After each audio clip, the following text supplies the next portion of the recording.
dagaal u dhaxeeya maamulada Puntland iyo Galmudug oo saaka ka qarxay waqooyiga magaalada Gaalkacyo iyo dad badan oo halkaasi ka barakacaya saaka waa Jimco taariikhdu waxay ku beegan tahay 7 bisha tobnaad 2016 warka inta ka dhamaystiran waxa la diyaar ah Mariin Janaqow dagaal u dhaxeeya maamulada Puntland iyo Galmudug ayaa waxa uu saaka ka qarxay magaalada Gaalkacyo wariyayna magaalada Gaalkacyo Siraaji Yuusuf Sugaal ayaa arrimahaas uga waramay warsoo saarayna Subax Cabdullaahi Suldaan Cabdullaahi Suldaan waa maasantahay magaalada Gaalkacyo runtii gobolka Mudug saaki dadka ku nool waxay ku waabariisteen dariiqa rasaas ka dhacaysa galbeedka magaalada Gaalkacyo ee xarunta gobolka Mudug waxaana isaasaasi u dhaxaysa ciidamada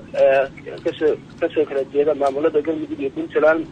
dariiqa rasaas ayaa ilaa yahay marka laga maqlayaa xaafadda Garsoor galbeedka magaalada Gaalkacyo inta la ogyahay waxaa ku dhintay labo dhaawac oo gaaraya ilaa 5 ruux waliba waxaa dhacaya sida aad maqlaysid dagaalkan u dhaxeeya ciidamada Galmudug iyo Puntland ciidamada kala duwan ayaa gaaray waa tahay Siraaji bal sababta inoo sheeg dagaalku muxuu salka ku hayaa dagaalku wuxuu salka ku hayaa dhismo saldhig la doonayay in lagu hirgeliyo galbeedka magaalada Gaalkacyo waxaana saldhigaasi iskoosuga ku sameeyay ciidamada ka tirsan maamulka Puntland waxaana ay kaliftay in saqdi dhaxay xalay in goobtaasi dagaal ka dhaco waliba waxaa sii xoogaysanaya dagaalka u dhaxeeya Galmudug iyo Puntland